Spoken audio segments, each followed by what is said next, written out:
memberikan materi terkait validasi dan verifikasi metode analisis. Ya, jadi mungkin dalam pertemuan ini kita akan bahas lebih lanjut terkait validasi metode analisis, termasuk bagaimana pendekatan untuk mengevaluasi parameter-parameter utama dalam proses validasi metode analisis. Ya. Nah, ini mungkin karena waktunya cukup terbatas ya, jadi materi ini kan harus disampaikan dalam satu pertemuan. Jadi mungkin kalau nanti kita tidak bisa menyelesaikan semuanya, mohon untuk dipelajari sendiri ya, terutama mungkin di bagian-bagian akhir kalau nanti memang tidak cukup waktunya, tolong dipelajari sendiri gitu ya. Nah, jadi mungkin nanti beberapa hal yang kalian sudah tahu mungkin bisa kita lewat ya untuk lebih mengefisienkan waktu. Oke. Nah, hari ini kita akan membahas mengenai validasi metode analisis ya yang lebih apa ya, mungkin lebih spesifik ke bagaimana pendekatan untuk mengevaluasi atau menghitung berbagai parameter dalam validasi metode analisis. Oke,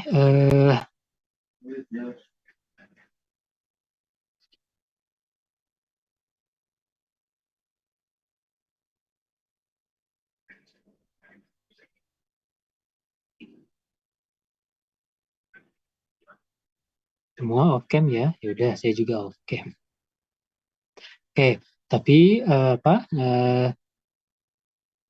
nanti coba saya satu-satu ya, cek satu-satu ya. Jadi di selama kuliah ini nanti mungkin saya cek satu-satu ya. Oke, coba sekarang 1072275 Akila Nazia. Iya, Pak. Oke, kemarin pas kuliah Bu Ilma hadir? Kemarin asinkron Pak dikasihnya. Hah? Pas kuliah Bu Ilma hadir? Hadir, Pak. Cuman Oke. kemarin dikasihnya asinkron. Oke. Nah, dari materi Bu Ilma, apa itu validasi metode analisis?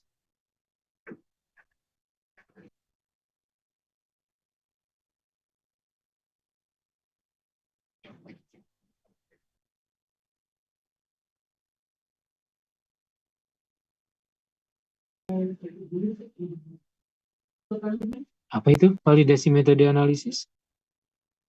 Ya nggak harus definisi yang tercantum di slide-nya, tapi menurut pemahaman Akila, apa itu validasi metode analisis?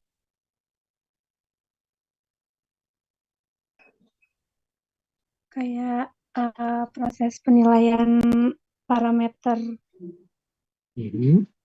Proses penilaian parameter Untuk membuktikan bahwa metode yang digunakan itu kayak memenuhi persyaratan penggunaan. ya, memenuhi persyaratan penggunaannya, atau untuk melihat apakah metode itu sesuai ya, metode analisis itu sesuai atau tidak untuk peruntukannya ya.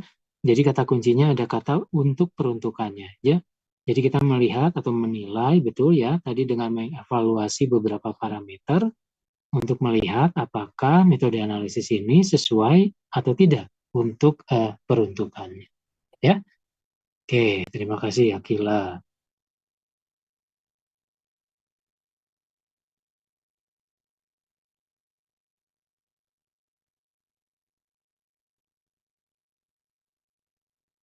1072209 Samsanahara. Ya, Pak. Oke. Tadi disebutkan untuk proses validasi ini ini kan proses menilai ya, apakah suatu metode analisis ini sesuai untuk peruntukannya atau tidak. Nah, ini kan dilakukan dengan mengevaluasi beberapa parameter ya, yang seperti sudah teman kalian tadi singgung. Bisa disebutkan apa saja parameter utama dalam validasi metode analisis yang kita evaluasi? Parameter validasi metode analisis ada yang dari ICH, ada yang dari FDA gitu Pak, yang itu. Kalau yang dari Yang utama ada apa saja? ada Ya. selektivitas, spesifisitas, kemudian ada akurasi, presisi, dan recovery. Kemudian selain itu ada, sebentar ya Pak sambil buka catatan. Itu bukan sambil mandi ya? Ada suara air. Iya, itu di kamar sebelah Pak, maaf.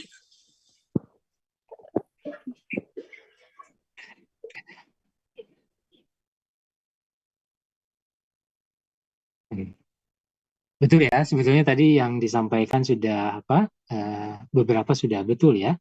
Jadi ada spesifisitas, ada linearitas, ada presisi, ada akurasi. Tadi disinggung recovery ya, recovery itu sama ya pendekatan untuk mengevaluasi akurasi dari metode analisis ya. Ada batas deteksi, batas kuantisasi, kuantitasi ya, lalu ada range ya, dan juga limit of detection, limit kuantitasi ya. Nah betul tadi yang teman kalian sampaikan, itu tergantung mengacu pada mana ya. Tadi ada ICH dan juga FDA ya. Tapi mungkin yang kita jadi patokan ya, terutama yang mungkin harus dipahami, yang kita jadi patokan adalah parameter yang tercantum dalam Farmakope Indonesia ya. Jadi yang tadi bagus, yang ICH tahu, yang FDA tahu, tapi yang utama jangan lupa apa yang tercantum dalam Farmakope Indonesia. Ya, jadi parameter validasi, lalu definisi validasi, skop dari validasi dan masing-masing parameter itu tercantum jelas di Farmakope Indonesia dan itu mirip atau sama dengan apa yang tercantum dalam USP. Ya, nah jadi hari ini kita akan membahas terkait validasi metode analisis ya. Jadi tadi definisinya mungkin kalian sudah dapat. Nah ini yang tadi saya sampaikan, parameter validasi ataupun verifikasi metode ya. Nah kalian juga harus bisa membedakan ya apa itu validasi dan apa itu verifikasi metode. Itu ada di materi Bu Ilma kemarin ya. Jadi tolong dipahami apa bedanya validasi dan verifikasi metode analisis ya. Nah, kalau kita lihat atau mengacu pada USP, United States Pharmacopoeia, maka ada 7 parameter utama dalam proses validasi metode analisis. Ya, nah ini perlu dicatat, apa yang ada dalam USP itu sama dengan apa yang ada dalam Farmakope Indonesia. Ya, jadi ada presisi, akurasi, batas deteksi, batas kuantitasi, spesifisitas selektivitas, linearitas, dan juga range atau rentang. Ya, jadi ini adalah 7 parameter utama yang ada dalam proses validasi metode analisis berdasarkan USP dan juga Farmakope Indonesia.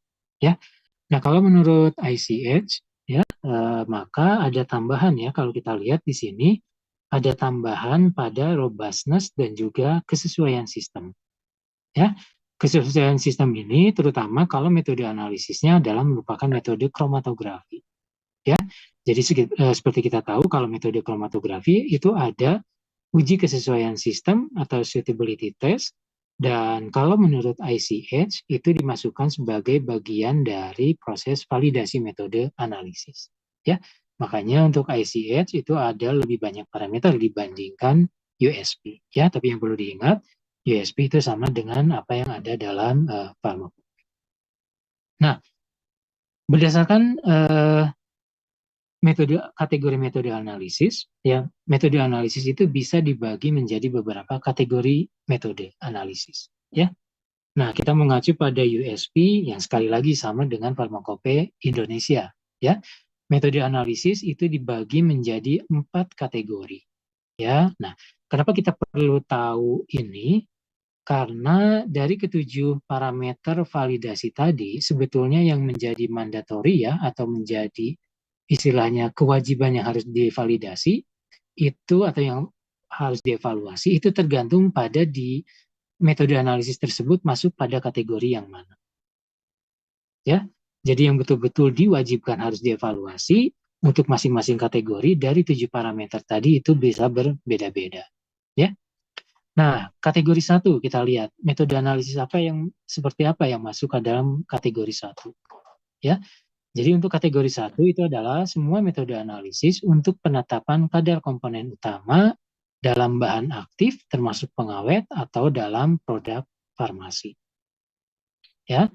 Sementara kategori 2 itu adalah metode analisis untuk penetapan cemaran atau hasil degradasi dalam bahan baku atau produk akhir. Ya. Dan metode ini kembali dibagi menjadi 2 subkategori.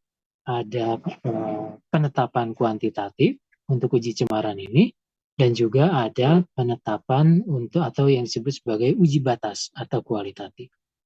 Ya. Lalu ada kategori 3, ini adalah metode-metode analisis untuk penetapan karakteristik kinerja sediaan. Ya. Lalu kategori 4 yang masuk kategori ini adalah metode analisis untuk identifikasi dalam bahan baku atau produk akhir.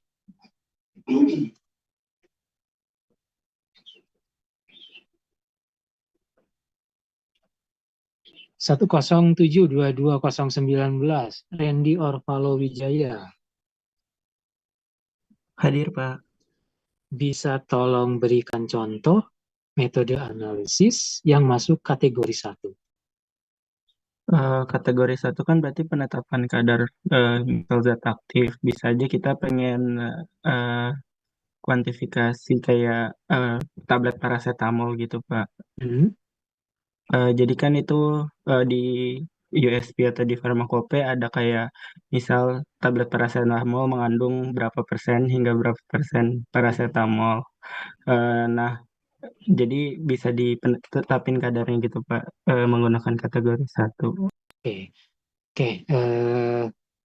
Mendekati ya, tapi artinya bukan bisa ditetapkan dengan kategori 1. Tapi yang barusan Randy sampaikan, kita punya metode analisis. Ya, misalnya katakanlah metode analisis itu adalah metode HPLC atau KCKT.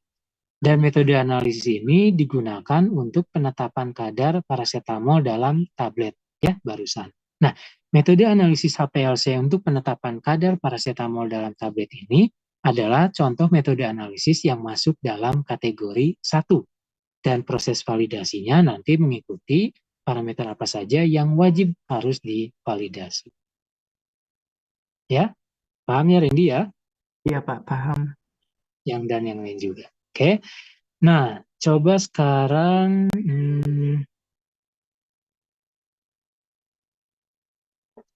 107222024 Brigita Keisa. Ya, Pak. Hadir. Kalau kategori yang lain contohnya apa? Bisa pilih kategori 2, 3, atau 4. Berikan satu lagi contoh.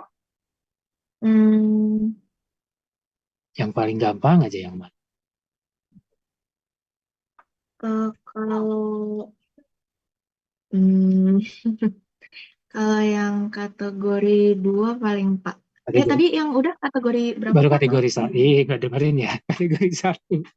Dengerin Pak, tapi nggak ngerti. Oke. Kategori 1. Yang kategori 2 Pak. Gimana coba contohnya?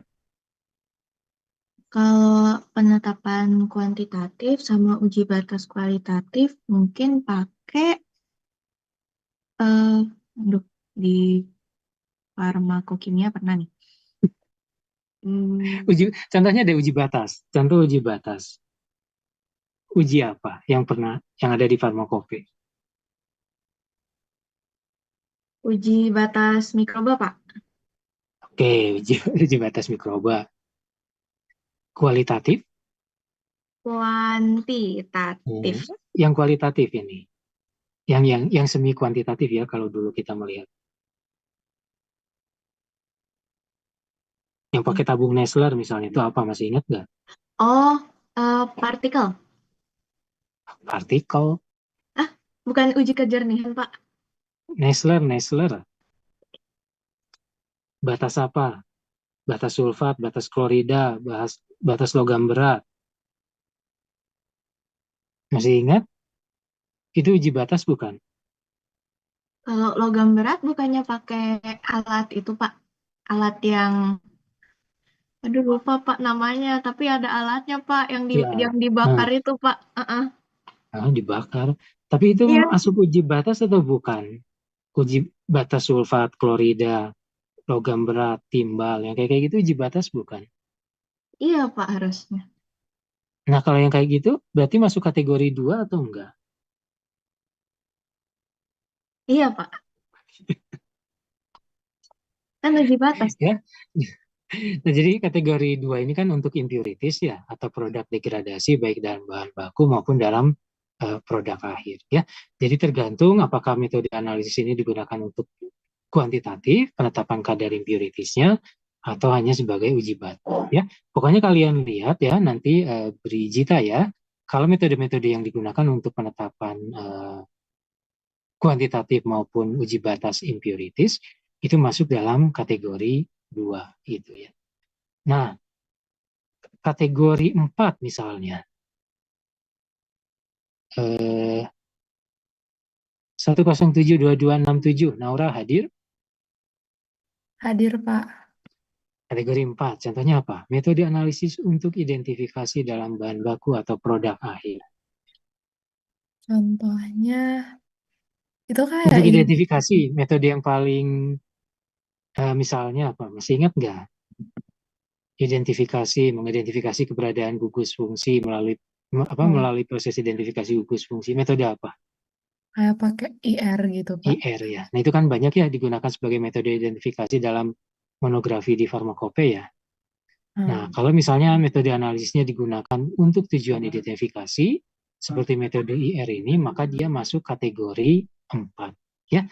Nah, jadi tolong nanti kalian pahami lagi untuk masing-masing kategori ini kan sudah ada cakupannya ya, definisi kategori metode analisis yang masuk dalam masing-masing kategori itu apa saja ya. Kenapa? Karena nanti kita lihat di sini, ini juga ada di Farmakope Indonesia, unsur data yang dibutuhkan untuk validasi metode analisis tersebut. Ya, agak sedikit berbeda. Secara total, tadi kita sudah tahu untuk USP maupun Farmakope Indonesia, ada 7 parameter utama dalam proses validasi metode analisis. Mulai dari akurasi sampai rentang. Nah, tapi secara kewajiban, sebetulnya tidak semua parameter ini harus evaluasi untuk masing-masing kategori. Walaupun perlu diingat dalam prakteknya kita tetap biasanya untuk semua kategori memvalidasi semua atau mengevaluasi semua nilainya. Ya, tapi secara teoritis yang wajib itu berbeda-beda, ya. Misalnya untuk kategori 1, tadi untuk penetapan kadar ya, komponen utama dalam raw material ataupun produk akhir. Ya. Kita lihat ternyata batas deteksi dan batas kuantisasi itu tidak dipersyaratkan sebetulnya. Ya, karena kan kita tahu major komponen itu biasanya konsentrasinya itu adalah tinggi, ya. Makanya batas deteksi, batas kuantisasi ya tidak terlalu dipersyaratkan untuk kategori 1 ini. Lalu kategori 2 itu tadi kita lihat dibagi menjadi 2, ada yang kuantitatif dan ada uji batas. Ini adalah untuk metode analisis yang digunakan untuk impurities maupun produk degradasi dari bahan baku maupun produk farmasi ya. Nah, ini bisa kita lihat berbeda-beda. Untuk kuantitatif batas deteksi tidak, tapi batas kuantitasi iya. Ya, karena kan kuantitatif ya, kita harus bisa menentukan kadar secara kuantitatif, maka batas kuantitasi itu perlu. Sementara kalau uji batas kan itu kita tidak menentukan secara kuantitatif kadar dalam sampel kita, maka yang diperlukan hanyalah batas deteksi misalnya ya. Itu logikanya kenapa berbeda misalnya untuk kategori 2 kuantitatif dan uji batas. Lalu kategori 3 misalnya, ini kategori 3 kan tadi adalah untuk performance ya, karakteristik performance dari suatu sediaan, misalnya tadi uji disolusi untuk suatu tablet. Nah, kalau kita memvalidasi metode analisis yang akan digunakan untuk uji disolusi, maka sebetulnya yang diutamakan adalah parameter presisi, sementara parameter yang lain mungkin dipersyaratkan tergantung pada sifat khusus dari ujinya tersebut. Ya. Nah, lalu kategori 4 karena hanya untuk identifikasi, maka spesifisitas sebetulnya yang paling utama diperlukan untuk dievaluasi pada kategori metode analisis ini. Oke, ya nanti tolong dilihat kembali atau dipahami kembali contoh-contoh metode analisis yang masuk pada masing-masing kategori. Ya, nah lalu tahapan validasi metode analisis ini bisa kita lihat ada 2 bagian, ada tahap persiapan dan juga tahap pengujian atau proses validasinya itu sendiri ya. Bagaimana kita menilai ketujuh parameter validasi tadi. Ya. Nah, kalau tahap persiapan bisa kita lihat, ini contohnya yang masuk dalam tahap ini, ada kalibrasi instrumen dan peralatan gelas ya, bukan gas, peralatan gelas, lalu penyiapan reaksi, pelarut, dan juga bahan acuan baku atau standar, dan juga persiapan matrik sediaan atau placebo apabila memungkinkan ya. Karena mungkin nanti dalam salah satu pengujian parameter, terutama akurasi ya, salah satu pendekatannya adalah spike placebo ya. Jadi kita perlu menyediakan matriks sediaan yang berupa placebo ini ya. Nah, lalu karena tadi ada uji kesesuaian sistem ya, untuk kromatografi biasanya kita melakukan uji kesesuaian sistem. Nah, ini tergantung guidance atau acuan mana yang kita gunakan sebagai referensi ya. Jadi kalau USP Farmakope Indonesia, maka ini bagian dari tahap persiapan. Tapi kalau kita menggunakannya yang tadi ICH, maka ini masuk pada tahap pengujian validasi ya. Karena kalau kita lihat tadi di ICH, uji kesesuaian sistem ini masuk sebagai salah satu parameter dalam proses validasi metode analisis ya. Nah, lalu masuk pada berikutnya, setelah tahap persiapan ada tahap pengujian atau proses validasinya, ada 7 ya. Ini linearitas dan rentang itu bisa dipisah, jadi makanya ada 7 parameter ya. Jadi ada spesifisitas, linearitas, rentang, batas deteksi, batas kuantisasi, akurasi, dan juga presisi ya. Nah, kita lihat sekarang satu persatu. Yang pertama adalah spesifisitas atau selektivitas.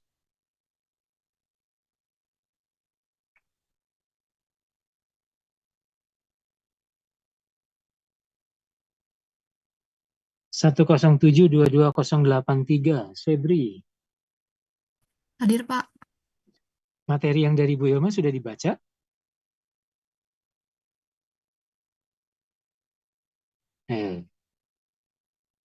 Sudah dibaca belum? Belum, Pak. Hai.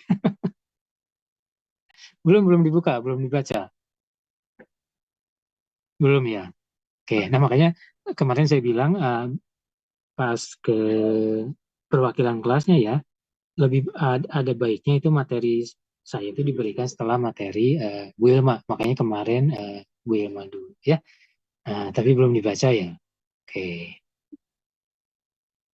107-22-073, Marsia. Saya sambil ngecek absensi ya. Marsia. Ya, Pak. Sudah dibaca? Sudah, tapi belum begitu ngerti, Pak. Oke, nggak apa-apa. Kalau sudah dibaca, setidaknya tahu. Di bahan materi Bu Ilma, definisi spesifisitas yang seperti itu ada tidak? Aduh, lupa deh, Pak.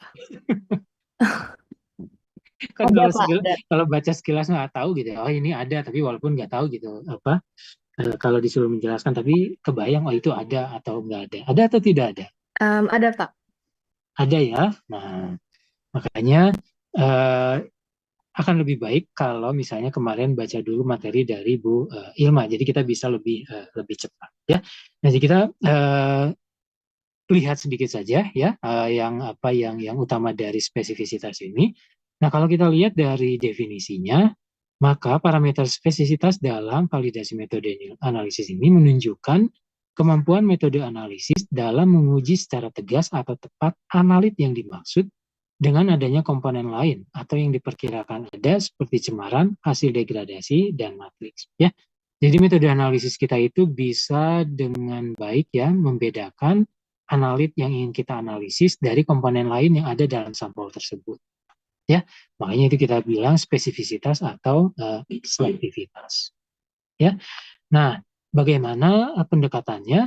Ya, nah pendekatannya ini kita tentu saja akan berbeda gitu ya.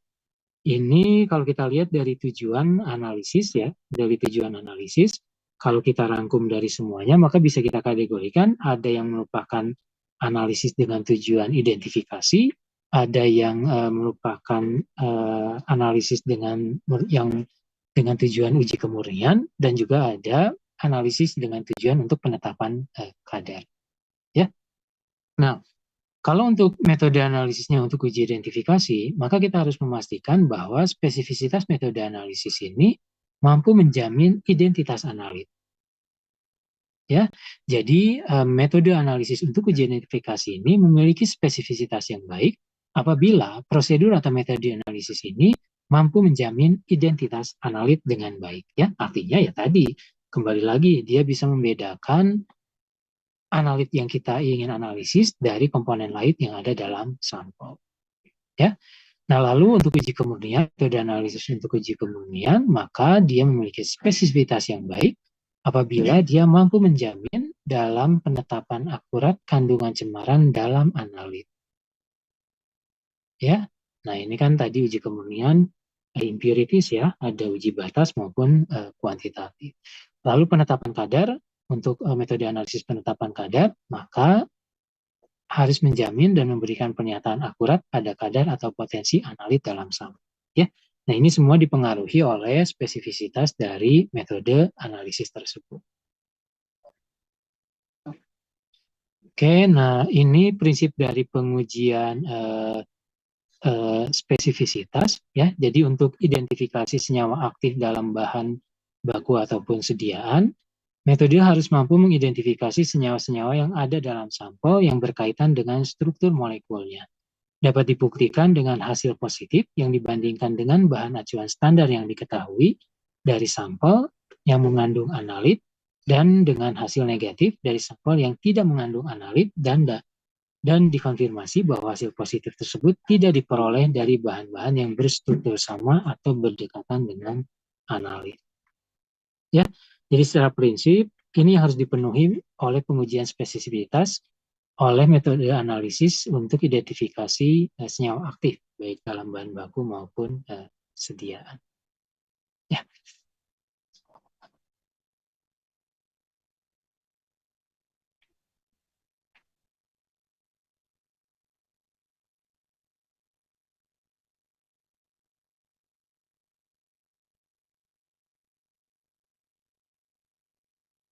Tara, hadir? Hadir, Pak. Tara, di sini ada kalimat hasil positif. Ya. Iya. Menurut Tara, bagaimana kita kalau dari statement ini sebetulnya sudah ada jawabannya ya. Tapi kalau dari bahasa Tara gitu ya, bagaimana kita menarik kesimpulan hasil positif atau membuktikan hasil positif ini? Kalau dalam hal identifikasi senyawa, dia dikatakan hasilnya positif kalau sesuai sama standar, Pak. Sesuai sama standar. Good ya. Nah, lebih spesifik lagi, kalau misalnya metodenya HPLC KCKT. Kalau dari KCKT atau HPLC kita dapat apa? Kromatogram ya. Kromatogram. Di sana kita punya data waktu retensi. Nah, untuk membuktikan hasil positif, tadi kan membandingkan ya harus sesuai dengan standar. Nah, bagaimana kalau untuk kromatogram KCKT untuk membuktikan hasil positif ini? Berarti kromatogram apa yang harus dibandingkan dengan kromatogram apa? Kromatogram dari senyawanya, sampelnya, dari sampel dan dibandingkan sama kromatogram dari standar yang kita pakai. Dari standar. Ya. Jadi kromatogram dari sampel yang mengandung analit yang akan kita analisis dibandingkan dengan standar. Ya, kalau misalnya puncak di standar itu juga muncul di sampel kita, maka kita ya bisa berasumsi hasilnya positif. Ya, bahwa metode kita bisa memberikan hasil positif. Oke, good, Tara. Nah, berikutnya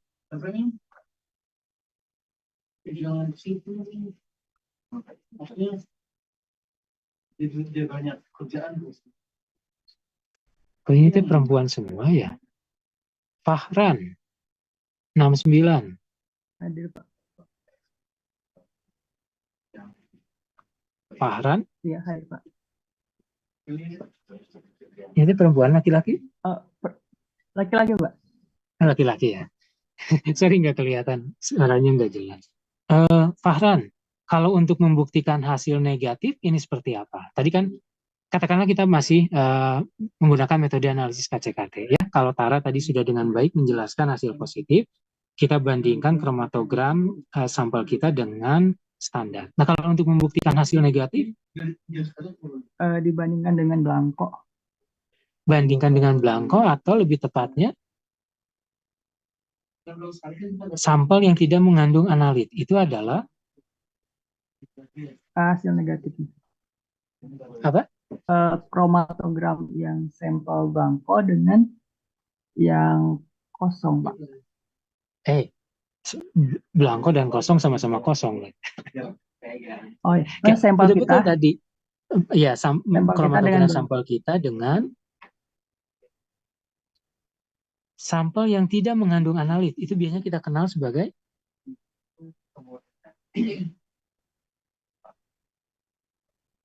sampel yang tidak mengandung analit. Kan kita kenal sebagai kontrol negatif. Bukan.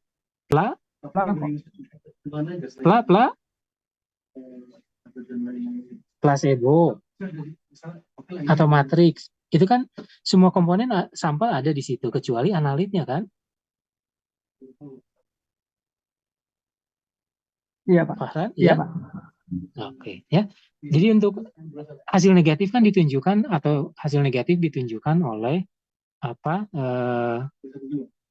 matriks ya atau placebo. Jadi kalau matriks atau placebonya itu kan tidak mengandung analit, harusnya kalau metodenya memiliki spesifitas yang baik, maka di waktu retensi puncak analit kita itu tidak akan ada puncak dari placebo atau matriksnya.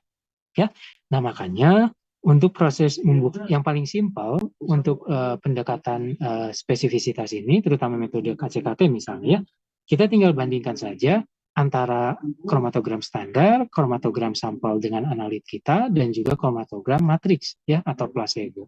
Nah, apabila tidak ada komponen lain dari matriks yang mengganggu puncak analit kita, lalu puncak analit kita muncul sesuai dengan standar, maka kita katakan metode analisis kita memiliki spesifisitas yang baik, ya. Makanya ada hasil positif dan juga hasil negatif, ya. Mudah-mudahan bisa dipahami ya. Nah, untuk identifikasi cemaran, pengujian spesifisitas ini dilakukan dengan menguji sampel yang ditambahkan pada sejumlah tertentu cemaran, hasil degradasi atau matriks. Ya, jadi sampel yang ditambahkan sejumlah tertentu cemaran, hasil degradasi atau matriks, lalu dibuktikan dengan terlihatnya secara nyata gangguan dari cemaran, degradasi atau matriks yang ditambahkan itu, ya, dan mereka dapat ditetapkan secara akurat dan presisi, ya, dengan tingkat akurasi dan presisi yang memadai. Nah, kalau misalnya metode analisisnya untuk penetapan kadar ya, nah ini pengujian spesifisitas pendekatannya adalah seperti ini ya. Jadi dinyatakan dengan jelas bahwa prosedur tidak dipengaruhi oleh adanya cemaran atau gangguan matriks. Ya, sebenarnya sama dengan yang pertama, tapi kita harus lihat nilai berapa besar pengaruhnya ya untuk penetapan kadar ini. Dalam praktek dapat dilakukan dengan cara menguji sampel yang ditambahkan sejumlah tertentu cemaran atau matriks ya, tapi cemaran atau matriks yang tidak mengganggu analit yang akan kita analisis tersebut. Ya, dan terlihat nyata bahwa prosedur tidak dipengaruhi oleh komponen asing tersebut atau kadar tidak melebihi 2%. Ya, jadi kalau kita punya sampel gitu ya, kita punya sampel dengan kadar analit tertentu ya, dan metode analisis kita memang digunakan untuk penetapan kadar analit tersebut ya. Nah, dalam pengujian spesifisitas ini untuk penetapan kadar ini ya, metode analisis untuk penetapan kadar, maka kita harus menyiapkan dua sampel tersebut ya, sampel yang mengandung analit yang akan dianalisis tersebut. Yang satu tetap dibiarkan seperti itu, yang satu kita tambahkan suatu cemaran atau matriks lain gitu ya, senyawa lain ke dalam sampel tersebut, tetapi kita tahu dia tidak mengganggu analit kita.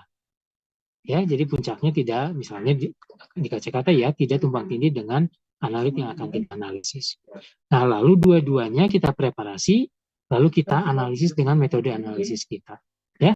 Nah, lalu dari sana kan kita dapat respon 1 dan respon 2. Respon 2 adalah respon dari sampel yang kita tambahkan cemaran tertentu atau suatu matriks. Ya. Nah, lalu kita bandingkan respon analit kita di kedua sampel tersebut. Ya. Nah, ketika CU dikurangi CS, jadi CU adalah kadar sampel yang diuji, artinya ini sampel yang tidak ditambahkan, dan CS adalah sampel yang ditambahkan cemaran. Kalau rasio perubahan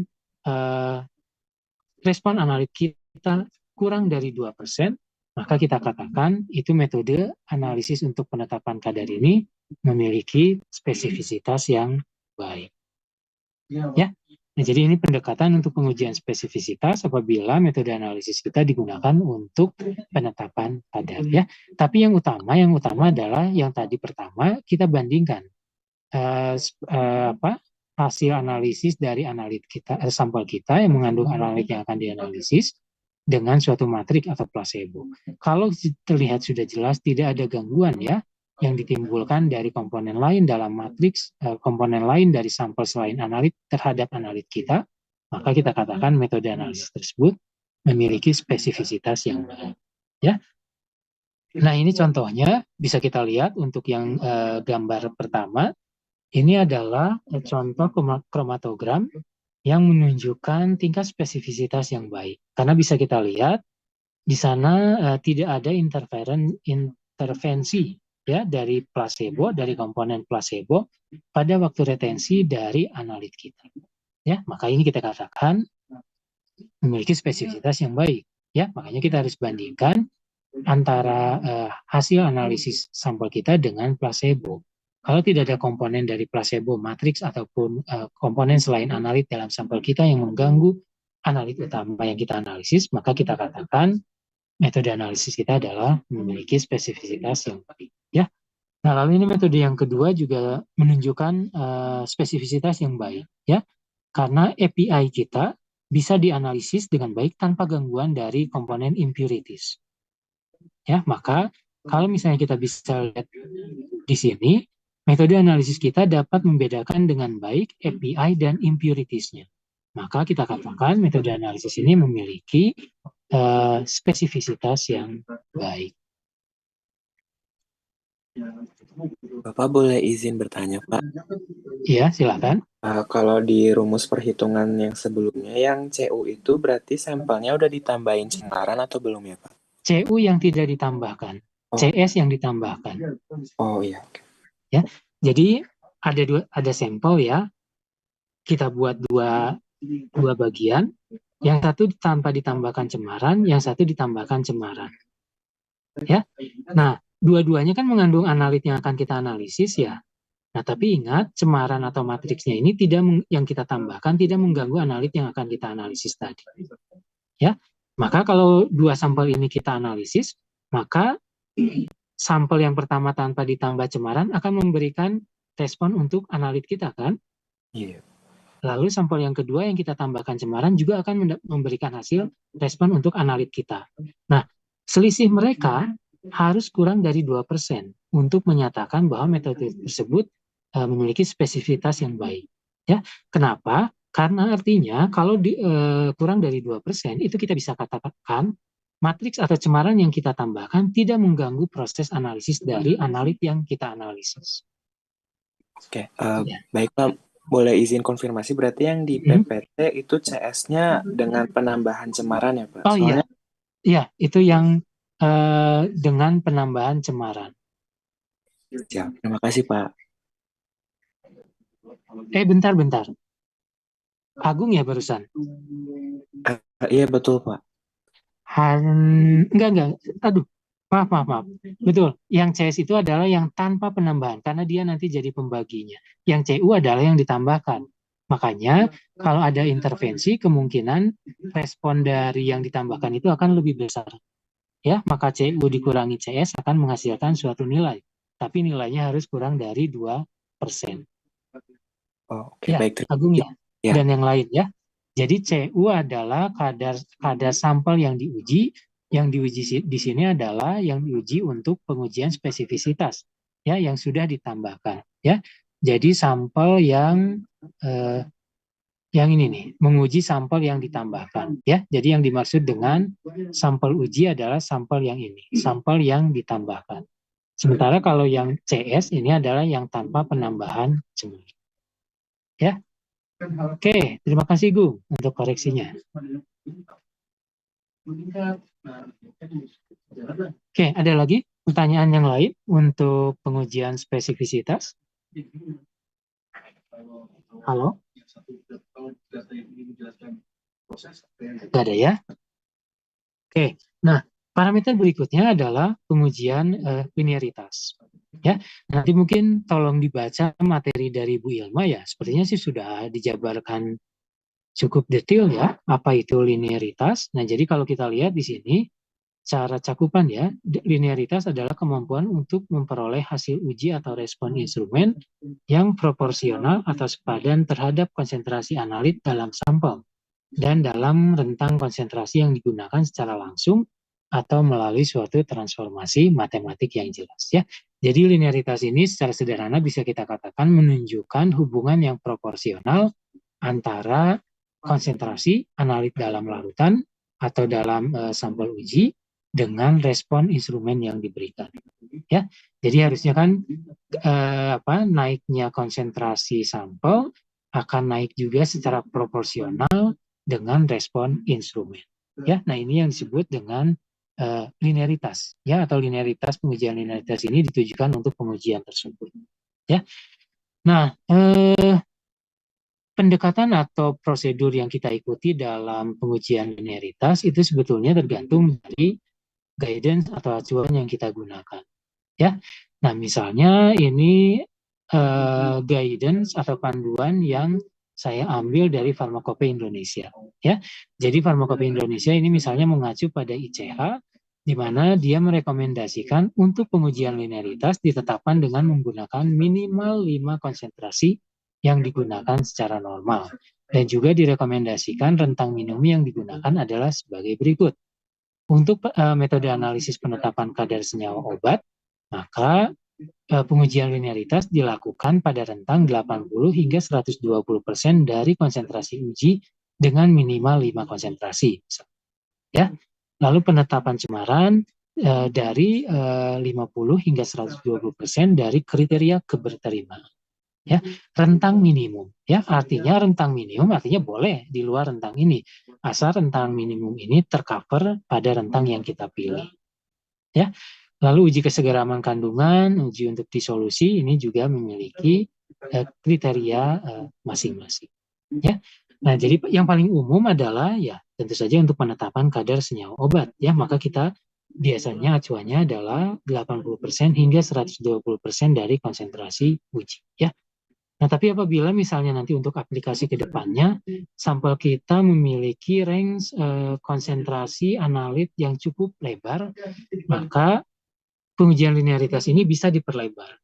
Ya, karena 80 hingga 120% ini hanyalah merupakan rentang minimum yang harus dipenuhi. Ya, dengan minimal 5 titik. Ya. Oke,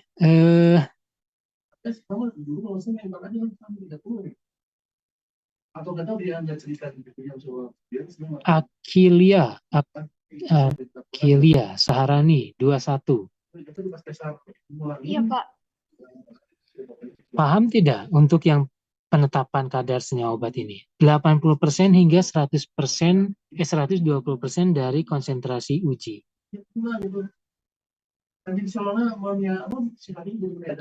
Berarti hasilnya nggak boleh kurang dari 80%, nggak boleh lebih dari 120%. Oke, linearitas, ya, linearitas ini ditetapkan dengan menggunakan minimal 5 konsentrasi. Ya, kalau dari bayangan Akilia ya, Akilia, prosedur penetapan linearitas ini mirip atau sama tidak dengan cara kita membuat kurva kalibrasi?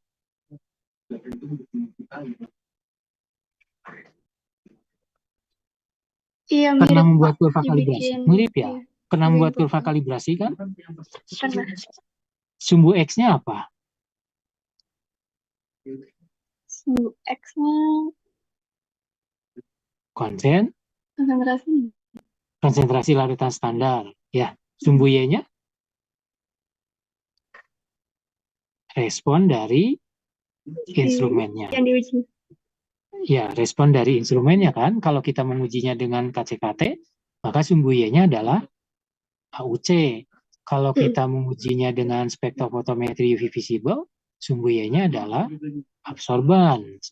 Kalau kita mengujinya dengan spektrofluorometri, maka sumbu Y-nya adalah intensitas fluoresensi. Ya, sementara sumbu X-nya itu sama, konsentrasi dari larutan standar. seri larutan standar, artinya beberapa konsentrasi larutan standar. Nah, kalau kita lihat linearitas juga pengujiannya seperti itu kan ya, sama saja dengan kita menyiapkan sebuah kurva kalibrasi yang nanti kita evaluasi linearitasnya. Ya, nah artinya kalau melihat kurva kalibrasi itu kan ada beberapa konsentrasi larutan standar. Ya, nah itu yang dimaksud dengan 5 konsentrasi. Ya, jadi misalnya katakanlah kita membuat kurva kalibrasi untuk pengujian linearitasnya menggunakan larutan standar. Artinya kita perlu menyiapkan 5 larutan standar dengan konsentrasi yang berbeda, di mana 5 konsentrasi standar ini harus ada dalam rentang 80 hingga 120% konsentrasi uji. Ya. Nah, sekarang pertanyaannya, paham tidak yang dimaksud dengan 80 hingga 120% konsentrasi uji?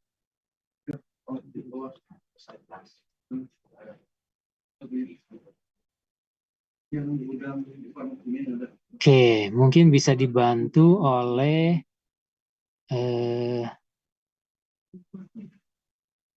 Anthony Ruben. Nah, maksudnya apa? Kalau menurut Anthony, 80 hingga 120% dari konsentrasi uji. Jadi itu batas kadar si zat aktif itu dalam satu sediaan yang gitu. Oke, kadar zat aktif dalam suatu sediaan. Itu ya. Oke ya. Nah, jadi ingat, yang pertama yang harus kita tahu, apa itu konsentrasi uji di sini. Ya. Jadi konsentrasi uji ini adalah konsentrasi yang mungkin kita dapatkan ketika metode analisis ini kita aplikasikan atau kita terapkan untuk sampel realnya. Ya, karena kan kita spesifik ya, misalnya kita mengembangkan metode analisis KCKT untuk analisis paracetamol dalam suatu tablet. Nah, itu kan biasanya sudah ada, istilahnya sudah ada gambaran ya, konsentrasi larutan uji yang disiapkan dari tablet paracetamolnya ketika dengan metode preparasi kita, itu akan menghasilkan konsentrasi uji berapa. Gitu ya. Nah, katakanlah misalnya konsentrasi uji dari sampel kita itu adalah 100 ppm. Ya, maka 80% dari 100 ppm itu kan adalah 80 ppm. 120% dari 100 ppm adalah 120 ppm.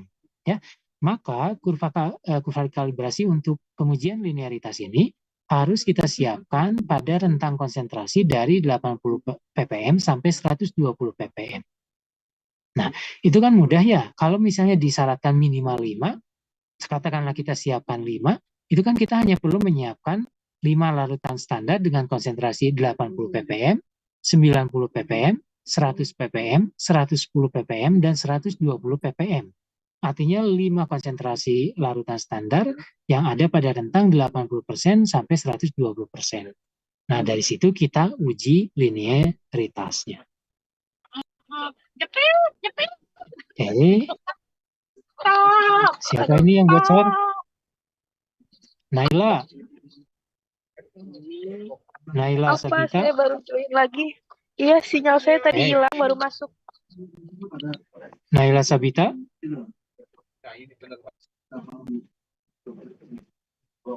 Naila. Iya, maaf Pak, tadi saya baru masuk lagi jadi sinyalnya hilang tadi. Oke. Paham 80% sampai 120% itu maksudnya apa? Paham Pak, tapi saya sebenarnya masih kurang paham yang rentang minimum. Rentang minimum. Artinya 80% sampai 120% itu harus kita penuhi. Ya. Jadi kalau misalnya kita memperlebar jadi 50 sampai 150% itu tidak apa-apa. Yang penting jangan misalnya kita buat dari 90 sampai 120. Artinya itu kan tidak terpenuhi ya, karena minimumnya 80 sampai 120. Tapi kalau kita buatnya misalnya dari 20 sampai 120 itu tidak apa-apa. Karena rentang minimum 80 sampai 120 itu tercover dalam rentang 20 sampai 120. Tapi kalau misalnya kita buatnya dari 90 sampai 110 itu tidak boleh karena 80 dan 120-nya tidak masuk dalam rentang. Ya. Paham Naila? Paham Pak, makasih Pak. Oke ya, ini nanti untuk pengujian linearitas tolong dibaca lagi. Tapi kalau ICH menyarankan minimal 5, artinya ya boleh lebih dari 5. Lalu rentangnya minimal seperti ini, terutama untuk penetapan kadar. Ya. Nah, secara umum biasanya pengujiannya dilakukan dengan menggunakan 6 konsentrasi. Artinya persyaratan minimal 5 konsentrasi tadi terpenuhi ya, karena kita menggunakan 6 konsentrasi. Dengan rentang 20 sampai 120. Artinya yang 80 sampai 120% tadi juga terpenuhi ya, minimum range-nya. Makanya biasanya misalnya kita buat untuk pengujian linearitas ini metode analisis karena pada umumnya digunakan untuk kualitatif dan kuantitatif penetapan kadar, maka kita gunakan 6 konsentrasi dengan rentang 20 sampai 120%. Ya, nah itu berapa konsentrasi yang dibuatnya ya kalian tentukan saja. Yang penting dalam rentang 20 sampai 120%. Cuma baiknya adalah equidistance ya, jangan equidistance itu jadi jarak antara satu poin dengan poin lain itu sama. Ya misalnya 10, 20, 30, 40, 50. Itu kan satu titik, 10 ke 20 jaraknya 10, 20 ke 30 jaraknya 10. Itu akan lebih baik. Jangan misalnya aclok-aclokan. 1, 20, berikutnya 40, lalu 50, lalu 100. Nah itu kan tidak equidistance ya, jarak antara satu titik dengan poin yang lain itu berbeda ya, diusahakan seperti itu. Lalu mengukur respon instrumen dari 6 larutan tersebut masing-masing paling sedikit 3 kali pengukuran. Lalu nanti yang dimasukkan dalam data atau dalam kurva kalibrasi untuk uji linearitasnya adalah nilai rata-rata dari masing-masing poin tersebut ya, karena masing-masing poin konsentrasi diuji 3 kali replikasi.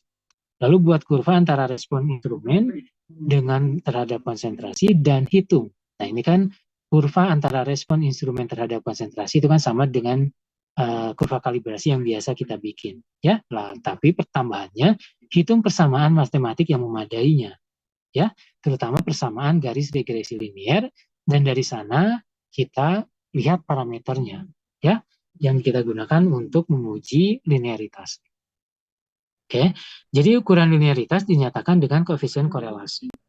Ya, karena kalau kita membuat kurva kalibrasi, lalu kita membuat persamaan regresi liniernya, di sana kita bisa mendapatkan nilai koefisien korelasinya kan, R ataupun R kuadrat gitu.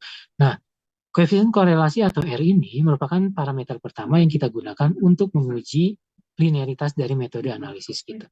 Ya, jadi sebetulnya simple.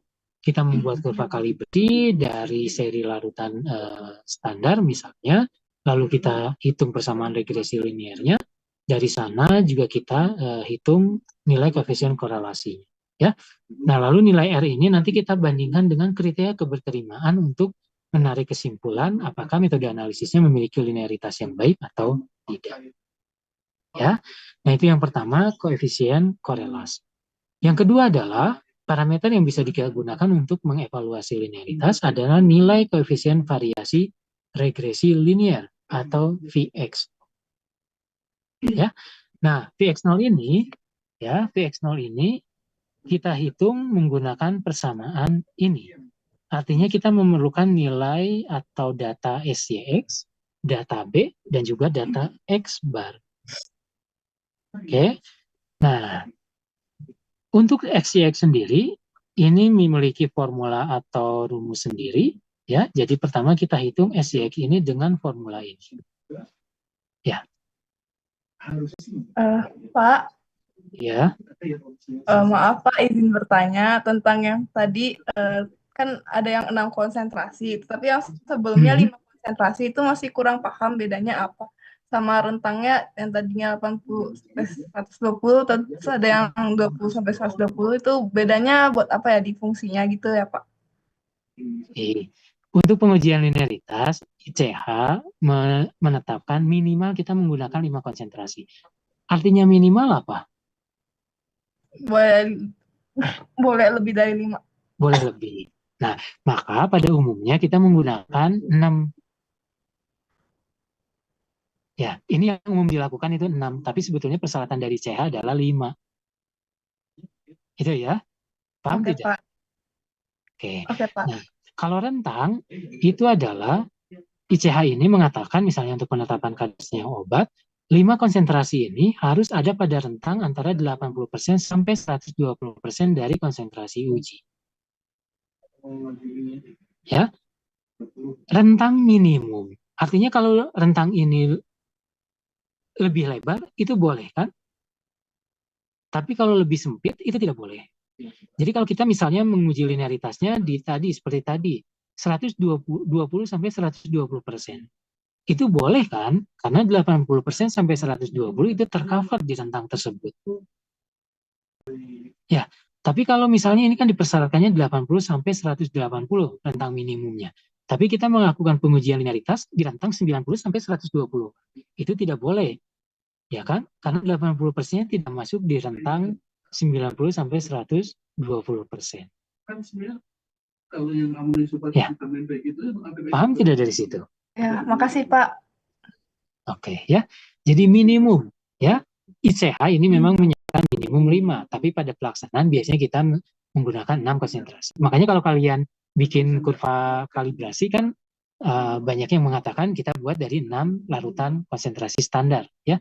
Karena keberterimaan secara umum kita menggunakan 6 konsentrasi. Walaupun kalau seperti ICH itu merekomendasikan minimal 5, artinya lebih banyak dari 5 itu boleh. Ya, lalu ada minimum rentang yang harus dipenuhi juga. Artinya di luar rentang itu juga boleh, asalkan rentang minimum ini tercover dalam rentang yang kita pilih. Ya, mudah-mudahan paham ya. Nah, jadi ada 2 parameter, ya, ada 2 parameter nilai yang bisa kita gunakan untuk menguji linearitas ini. Yang pertama adalah koefisien korelasi, itu bisa kita dapatkan dari kalau kita membuat persamaan regresi linear, ya, itu kita dengan kalkulator ataupun Excel, itu kita bisa tentukan nilai R-nya, ya. Nah, jadi mungkin nanti untuk ujian jangan lupa kalau bawa kalkulator yang bisa menghitung nilai ini, ya, dan kalian juga tahu cara menggunakan kalkulatornya untuk menghitung nilai ini, ya. Jangan bawa kalkulator yang misalnya kalkulatornya bisa menghitung parameter koefisien korelasi, tapi kalian tidak tahu bagaimana cara menghitungnya. Nah, itu tolong dipelajari sebelum ujian misalnya. Kalau misalnya nanti ada pertanyaan terkait linearitas, ya, misalnya apakah memenuhi persyaratan atau tidak, maka kalian harus lihat nilai yang pertama adalah nilai koefisien korelasinya, ya. Nah, yang kedua adalah nilai koefisien variasi regresi linear atau Vx0, ya. Vx0 kita lihat di sini dihitung menggunakan rumus SYX dibagi BX bar kali 100%. Maka nilai Vx0 ini akan memiliki satuan persen. Ya. Nah, SYX-nya ini sendiri dihitung dengan rumus di bawahnya. Oke. Nah, Dea Kusuma 008. Hadir, Pak. Hadir ya. Kita mulai dari SYX. Kelihatan kan formulanya? Rumusnya terlihat? SYX? Terlihat, Pak. Terlihat ya. Bisa ditebak tidak? YI itu apa? Itu kan ada YI dan ada YI yang ada seperti topinya ya. Apa bedanya?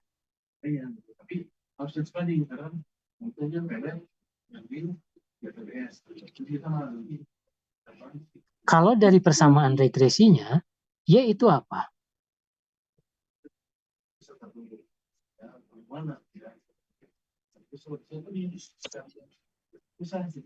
Kalau dari persamaan regresi, Y itu apa? Interceptnya bukan, Pak? Bukan. Ini, Y mewakili apa? Kalau X mewakili apa? Oh, kalau Y, kalau X itu konsentrasi, kalau Y-nya yang responnya. Y-nya apa? Y-nya responnya, Pak. Respon dari respon konsentrasi. Awal.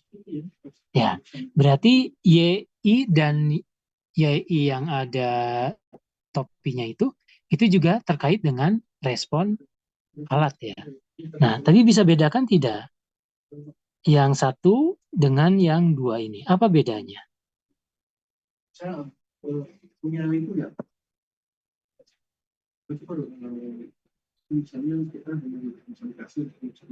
Ada ide? Atau mungkin Selika 48.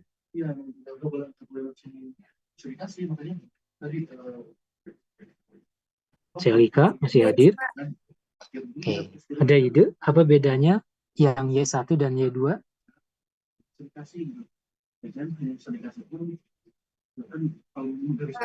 Yang satu rata-rata bukan, Pak? Bukan.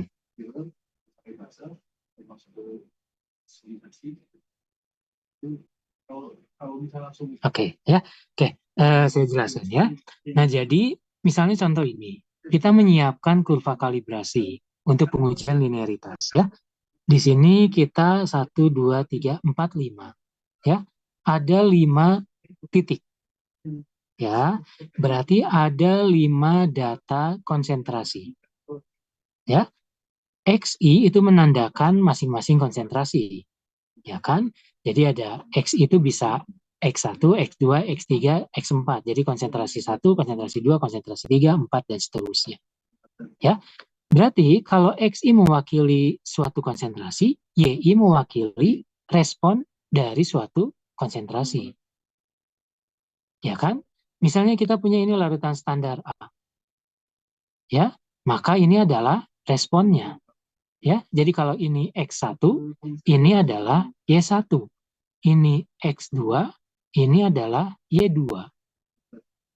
Ya, Mas, ini nih, apa? Ini Y2. Ya. Nah, maka YI yang tanpa topi di atasnya ini adalah menunjukkan respon yang kita dapat dari eksperimen. Jadi ketika kita mengukur larutan konsentrasi A, diukur misalnya pakai HPLC, dapat AUC-nya. Nah, YI ini adalah AUC yang didapat dari eksperimen. Oke, sementara yang Y1 lagi, ini adalah Y hasil perhitungan menggunakan persamaan regresi. Oke, nah kita kan tahu ini secara teoritis konsentrasinya berapa. Ya, secara teoritis konsentrasinya berapa, lalu kita ukur dengan real eksperimen, dapat YI. Nah, lalu kalau kita masukkan konsentrasi ini sebagai X pada persamaan regresinya, maka kita dapatkanlah yang disebut sebagai Y yang kedua ini.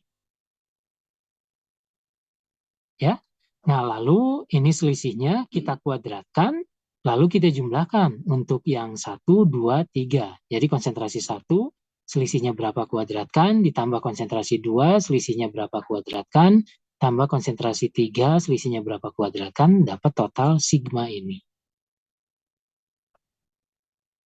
Ya, ada pertanyaan untuk SY?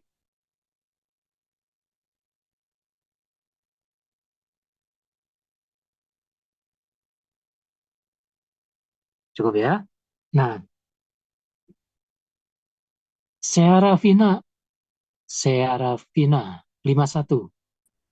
Ya, Pak. Sekarang N-nya apa? Kalau nggak salah sih, Salah. total datanya, Pak. Apa? Total data yang kita pakai. Total datanya. Ya, Betul ya. Kalau di contoh ini berapa total datanya? 5. 5. Oke. Clear ya? Jadi untuk perhitungan nilai SYX-nya kita sudah bahas apa itu YI, apa YI yang kedua, lalu rumus ini bagaimana menghitung, dan nilai N-nya berapa. Lalu ini semua dikuadratkan, dapat nilai SYX. Ya. Nah, sekarang berarti kita nanti tinggal substitusikan masuk ke dalam rumus Vx0 ini. Karena sekarang kita sudah punya SYX. Ya.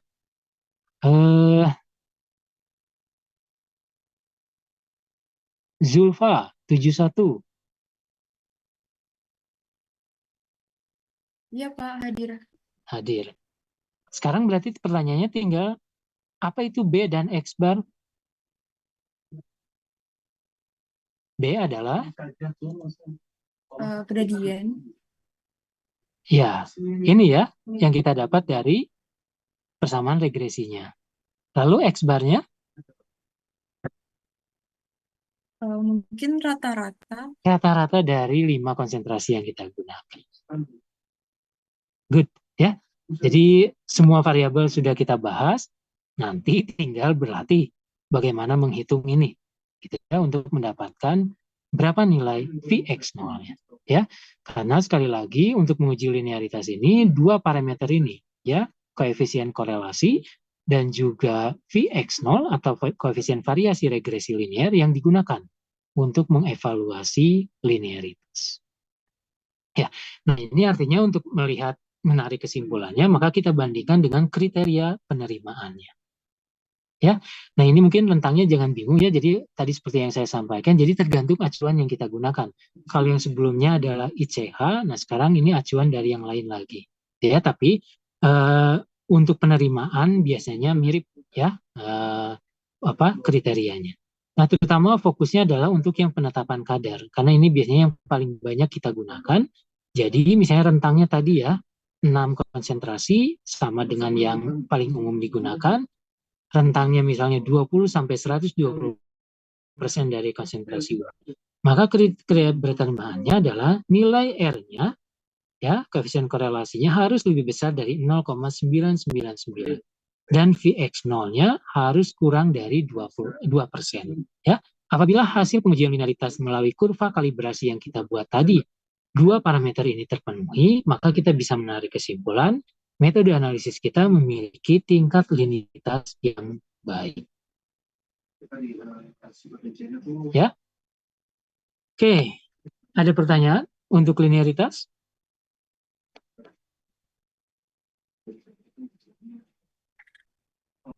Saya izin bertanya, Pak. Iya, silakan. Untuk itu kan kriteria penerimaannya cukup ini ya Pak, cukup baik banget 0,999. Dan kalau misalnya kayak uji benerannya kan itu mungkin sulit banget untuk didapetin. Jadi kalau misalnya dia R-nya kurang dari segitu, itu si kurva kalibrasinya masih bisa dipakai atau nggak bisa ya Pak? Enggak. Jadi kalau secara persyaratan linearitas itu kurvanya tidak memiliki linearitas yang baik. Sebetulnya 0,999 itu hal yang umum bisa kita dapatkan kalau metode analisisnya baik, analitnya stabil.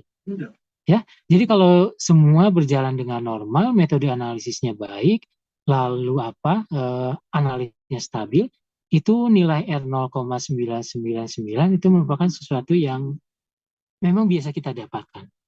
Ya, ada R kuadrat. Mana yang lebih besar biasanya? Kalau R-nya 0,999, R kuadratnya berapa?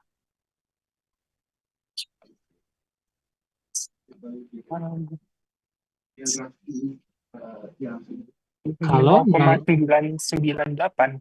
0,998.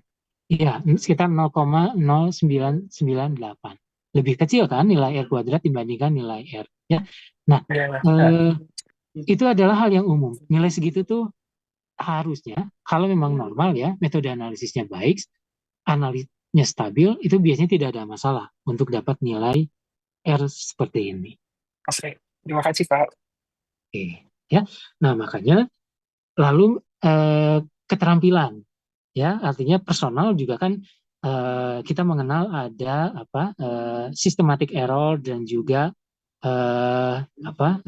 random error, ya, dan di mana kontributornya salah satunya adalah personal, ya, atau orang yang melakukan pengujian tersebut. Nah, ini juga kan kita harus melakukan penyiapan 5 seri konsentrasi, ya. Nah, kalau misalnya 5 konsentrasinya tidak disiapkan dengan baik, misalnya menggunakan mikropipetnya dengan tidak benar dan sebagainya, itu akan berkontribusi pada hasil yang kurang baik. Ya, jadi kalau selama itu semua bisa berjalan dengan baik, 0,999 untuk nilai R biasanya itu sesuatu yang tidak terlalu sulit ya, asalkan memang range yang kita pilih adalah range yang masuk range linearitas.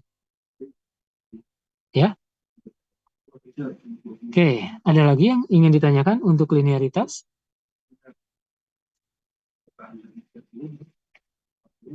Cukup ya. Nah, berikutnya kita punya parameter range ya atau rentang. Nah, ini mungkin teoritisnya ya, nanti kalian bisa baca ya. Jadi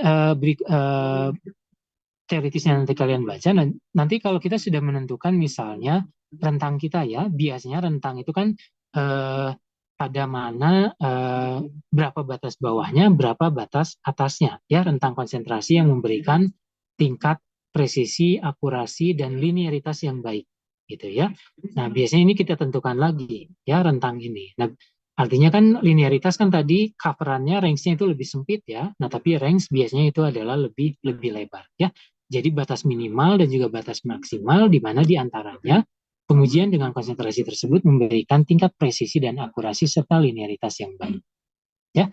Nah, batas terendah ya, batas terendah dari range ini biasanya kita gunakan LOQ atau limit of kuantisasi.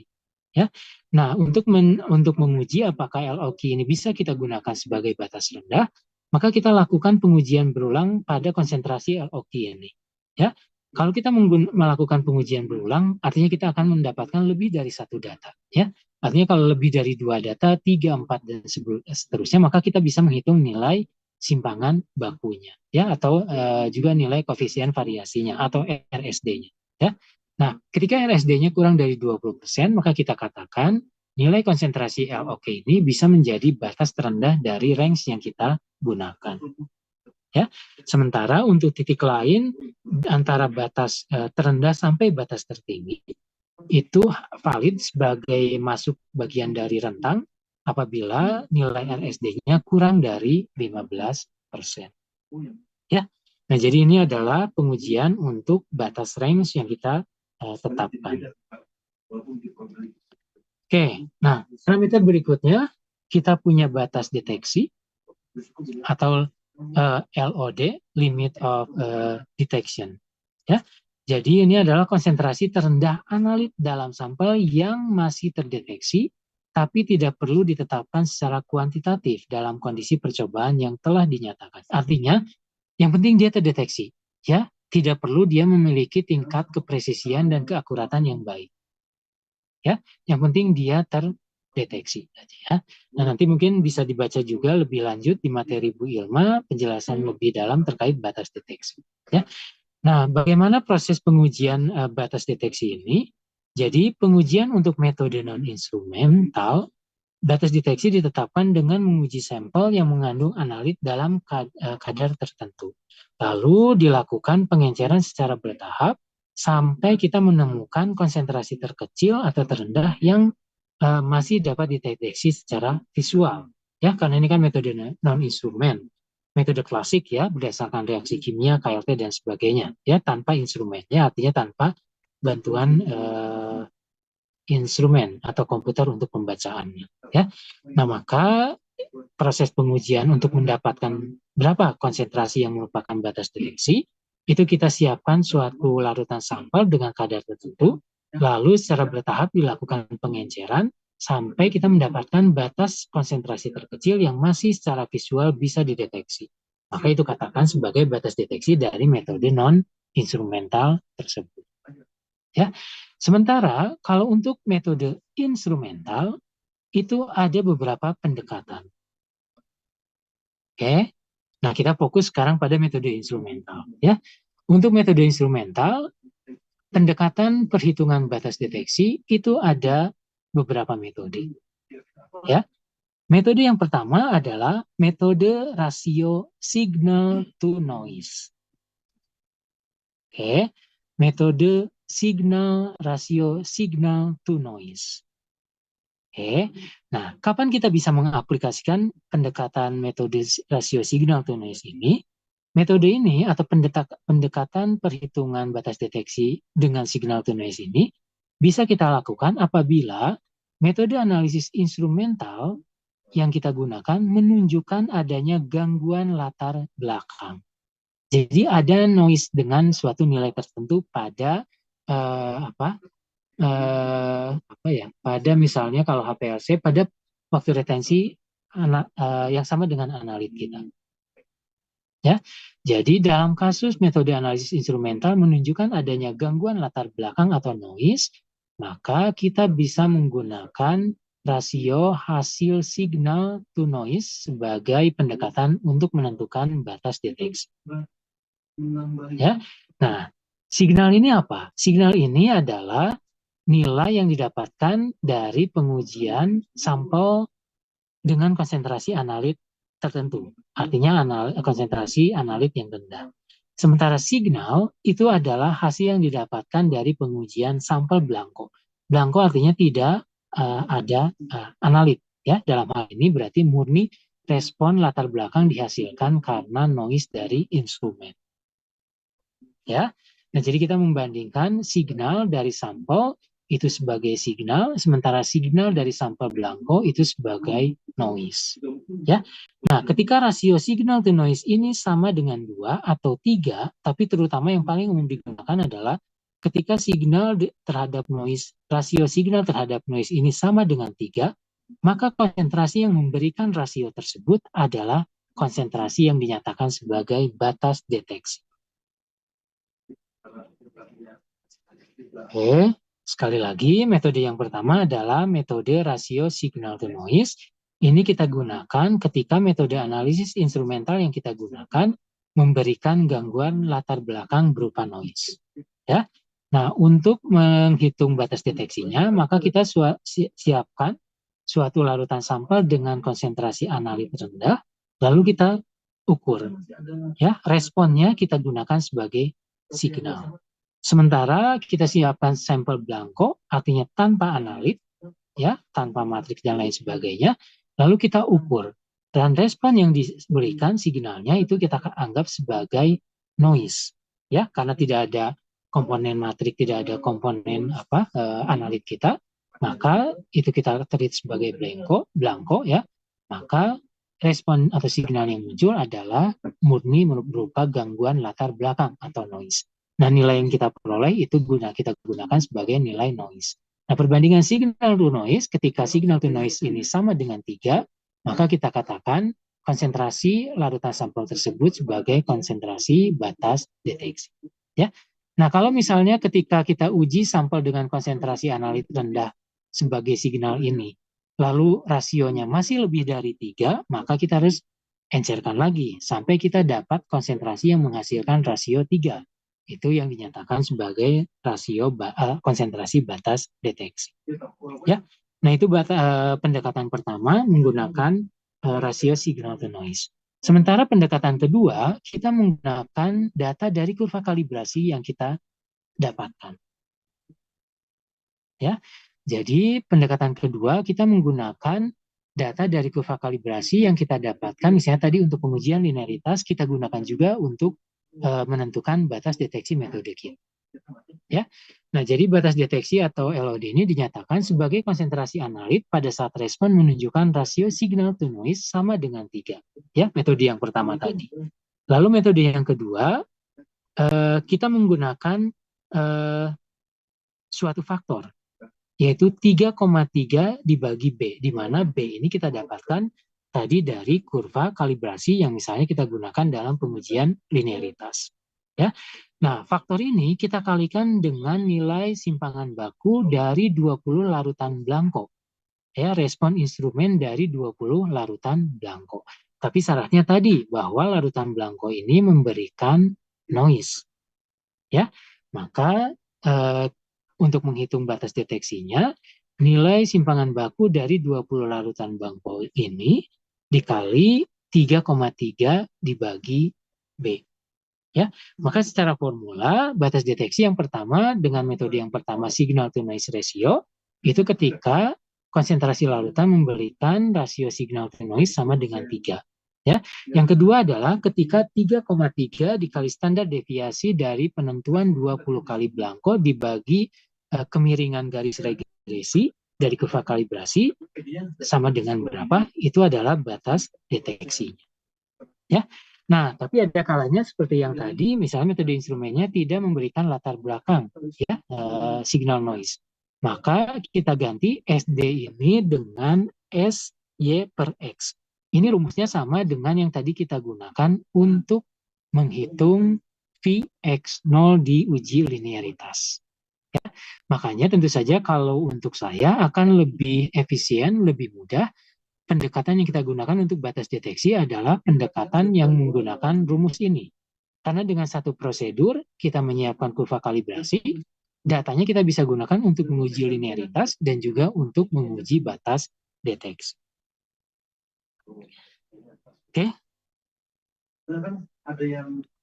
Ada yang ditanyakan untuk batas deteksi? Kalau punya perasaan kata dia kata gila kali. Siapa itu?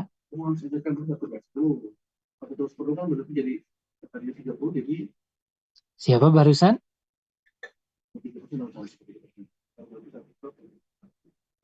Sheryl, Gabriela. Iya, Pak. Barusan siapa yang bocor? Tadi Naila Sabita, Pak. Siapa? Naila Sabita. Naila Sabita lagi. Bapak, saya minta maaf ya, soalnya kalau sinyal saya keluar pas masuk dia nggak ke-mute. Oke, berarti kalau ada bocornya suara aneh-aneh itu dari Naila ya? Oke. Yaudah. Sheryl, tadi Sheryl Gabriel. Iya, Pak. Paham tidak batas deteksi ini? Ya, lagi dicerna, Pak. Lagi dicerna ya. Nah, mudah-mudahan karena saya agak cepat menjelaskannya, tapi ingat ada dua pendekatan. Yang pertama adalah metode signal to noise, yang kedua adalah kita memanfaatkan data kurva kalibrasi yang kita punya. Ya. Nah, ya, untuk menggunakan data kurva kalibrasi, kita bisa menggunakan formula yang ini atau yang kedua ini, ya. Tapi kalau menggunakan formula yang pertama, kita harus melakukan prosedur tambahan, yaitu menghitung nilai S atau mengukur 20 kali larutan blanko lalu dihitung standar deviasinya. Sementara B-nya sudah didapatkan dari kurva kalibrasi, ya. Tapi kalau kita menggunakan pendekatan rumus yang kedua, ini kita tidak perlu melakukan prosedur eksperimen tambahan. Karena baik SYX maupun B itu sama-sama sudah didapatkan dari kurva kalibrasi sebelumnya. Ya, mudah-mudahan nanti tolong dibaca lagi, mudah-mudahan bisa dipahami. Ya, karena mungkin nanti ujiannya juga siapa tahu saya keluarkan soal hitungan, gitu ya. Lalu saya kasih data dan saya minta untuk menghitung berapa batas deteksi dari metode analisis tersebut. Oke. Nah, ini summary-nya, nanti kalian juga bisa baca. Nah, batas kuantisasi, pendekatan perhitungannya sama. Ya, pendekatan perhitungannya sama. Ya. Lalu kalau secara definisi, ini adalah konsentrasi terendah analit dalam sampel yang dapat ditetapkan dengan tingkat akurasi dan presisi yang baik. Ya. Nah, pendekatannya sama, tadi kita bisa mengacu pada signal to noise. Tapi kalau yang tadi batas deteksi, signal to noise pada saat sama dengan 3, maka konsentrasi yang menghasilkan rasio signal tersebut adalah batas deteksi. Nah, sementara untuk batas kuantitasi, itu adalah ketika suatu konsentrasi memberikan nilai rasio signal to noise sama dengan 10, maka konsentrasi tersebut adalah batas kuantitasi. Ya. Nah, untuk pendekatan menggunakan kurva kalibrasi sama. Ya, kalau tadi misalnya 3,3 dikali SD per B atau 3,3 dikali SYX per B. Nah, untuk batas kuantitasi, nilai 3,3-nya diganti menjadi 10. Ya, maka kita dapatkan formula seperti ini. Ya. Nah, maka kalau kita lihat dari sini, Farhan Harsha. Hadir, Pak. Oke, kalau lihat dari formulanya, gitu ya, baik dari metode signal to noise maupun metode memanfaatkan data kurva kalibrasi dan standar deviasi larutan blanko, mana yang akan memiliki nilai lebih besar? LOD atau LOQ?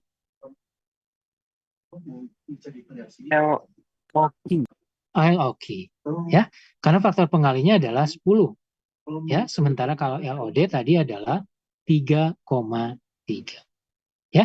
Nah, jadi sebetulnya kalau kita breakdown ini ada 3 sebetulnya, ya, walaupun yang menggunakan standar deviasi dan SYX itu kita bisa katakan sebagai pendekatan yang memanfaatkan kurva kalibrasi, ya, tapi cuma agak sedikit berbeda.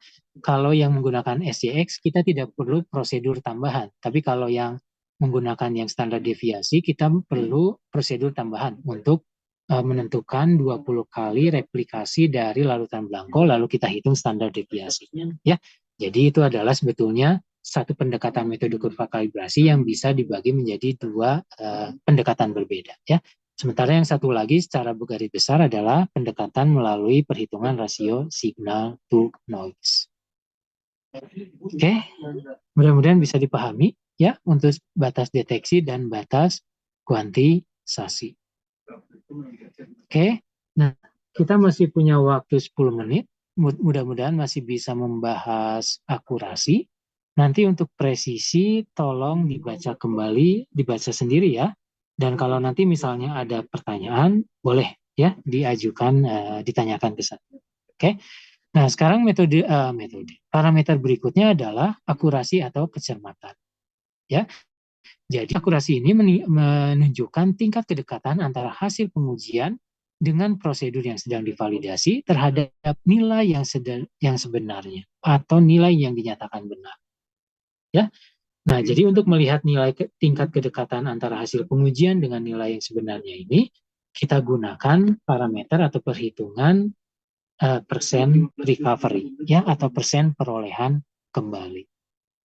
Ya, jadi sekali lagi, untuk mengevaluasi tingkat akurasi dari suatu metode analisis yang menunjukkan nilai kedekatan antara hasil analisis dengan metode kita terhadap nilai yang sebenarnya atau nilai benarnya, maka kita harus menghitung atau mengevaluasi persentase perolehan kembali.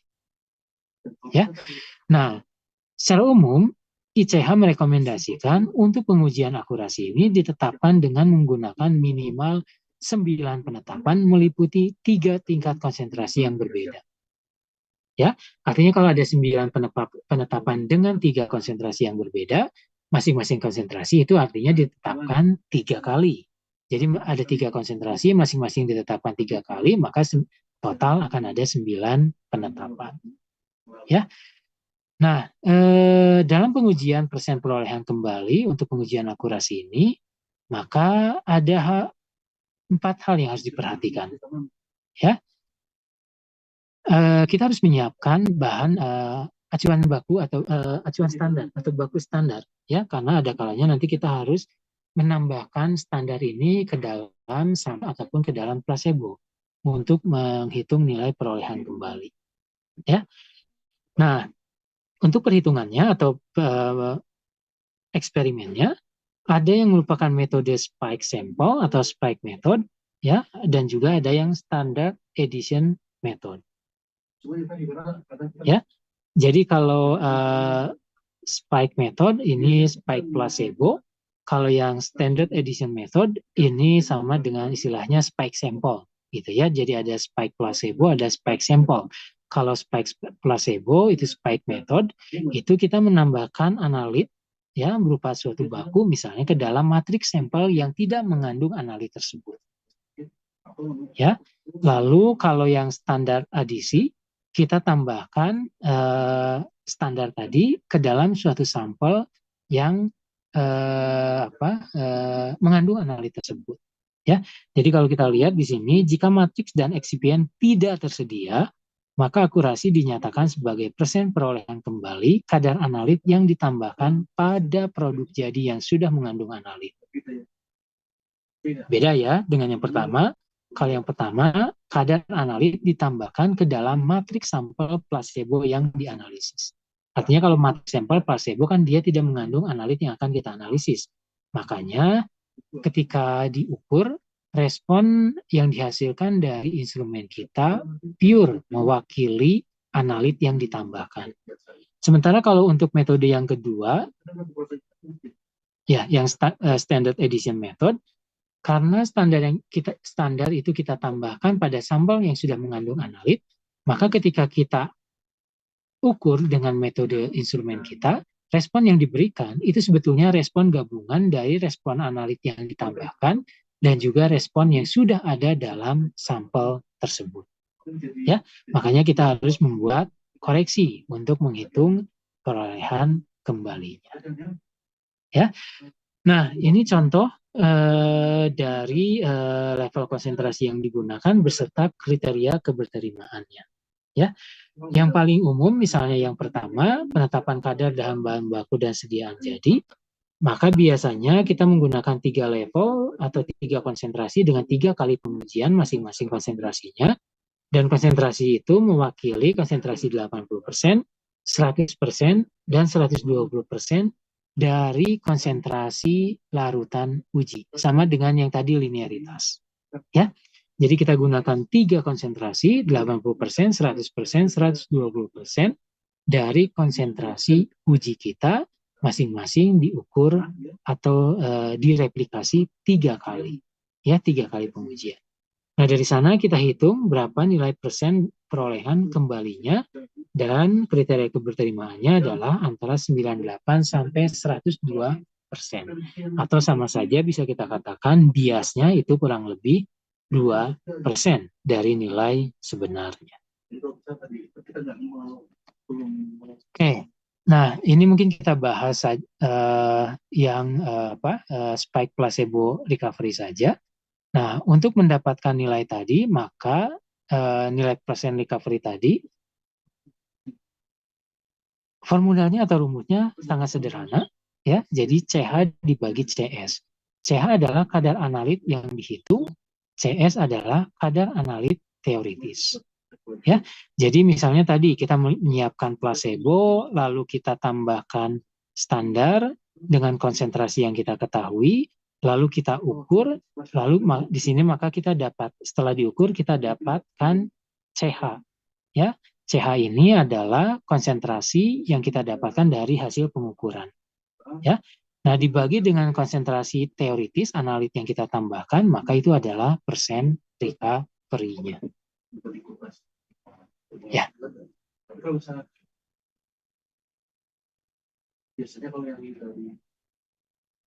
Devita. Iya, Pak. Paham? Sedang mencerna, Pak. Sedang mencerna. Oke, Devita. Misalnya ini ilustrasi ya. Kita punya placebo. Ya, kita akan melakukan pengujian akurasi dengan metode spike placebo atau spike method. Ya, berarti artinya kita harus menyiapkan placebo. Apa itu placebo?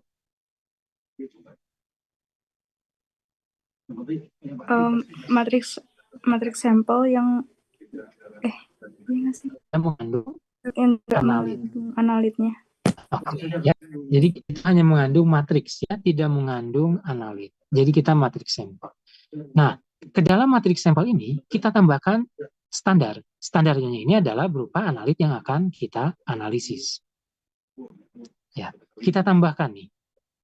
Ya, misalnya setelah kita tambahkan standar ini, setelah kita tambahkan standar analit kita ke dalam placebo ini, ya, dengan jumlah tertentu, secara teoritis maka akan menghasilkan larutan uji dengan konsentrasi 10 ppm. Oke, secara teoritis standar yang kita tambahkan pada placebo lalu kita preparasi menjadi larutan uji, maka konsentrasi teoritisnya adalah 10 ppm. Ya. Nah, tapi kita juga melakukan pengujian terhadap larutan uji yang disiapkan dari spike placebo ini secara eksperimental dengan metode instrumen kita. Ya, kita ukur ya larutan uji kita. Nah, dari hasil pengukuran dengan instrumen didapatkan ternyata konsentrasi larutan uji kita adalah 9,8 ppm. Ya. Nah, pertanyaannya, Devita, berapa nilai persen recovery-nya? 98% bukan, Pak? 98%. Ya. Nah, gampang karena itu membandingkannya hanya tinggal konsentrasi uji terhadap konsentrasi teoritisnya ya. Tapi nanti dalam soal ujian mungkin yang diberikan gambaran detail prosedurnya, misalnya ditambahkan 10 mg ke dalam placebo, lalu disiapkan dengan menambahkan, dilarutkan misalnya dalam 5 mili, dapat larutan uji, diukur gitu ya. Lalu secara teoritis misalnya, teoritis larutan ujinya berapa, dapatnya berapa gitu ya. Nah itu nanti harus dihitung, memperhitungkan faktor pengenceran dan sebagainya, berapa persen perolehan kembalinya ya.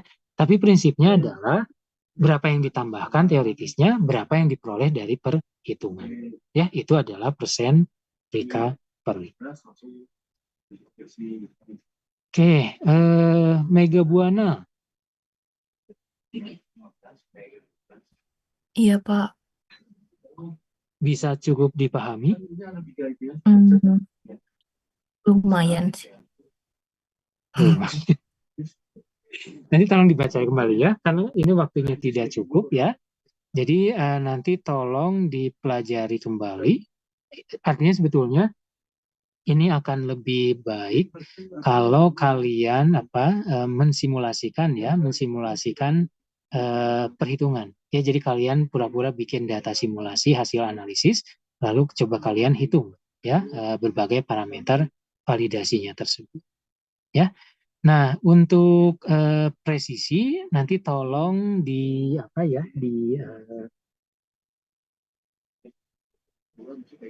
dibaca sendiri ya, karena waktunya terbatas ya. Nah, tapi kalau misalnya ini tergantung kalian ya. Kalau misalnya menurut kalian masih diperlukan penjelasan dari saya, ataupun misalnya kita perlu misalnya untuk contoh perhitungan menggunakan suatu data hasil validasi, nah mungkin kita perlu kelas tambahan gitu ya. Nah tapi itu semua tergantung kalian ya. Kalau menurut kalian nggak perlu, saya bisa memahami ini sendiri, sisa materinya ya tidak masalah gitu ya. Dan juga misalnya saya paham kok untuk perhitungan dan sebagainya. Nah tapi kalau menurut kalian masih perlu dijelaskan terkait sisa materinya, dan juga misalnya belajar untuk perhitungannya ya, misalnya dengan menggunakan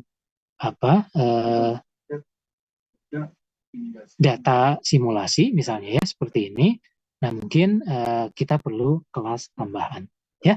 Nah jadi nanti mungkin bisa didiskusikan, nanti tolong diinfokan melalui perwakilan kelasnya ya, apakah cukup dengan mempelajarinya sendiri sisa materinya, ataukah kita perlu kelas tambahan.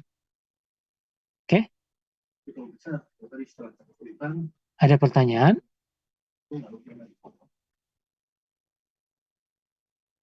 Wakil kelasnya itu siapa ya? Saya lupa.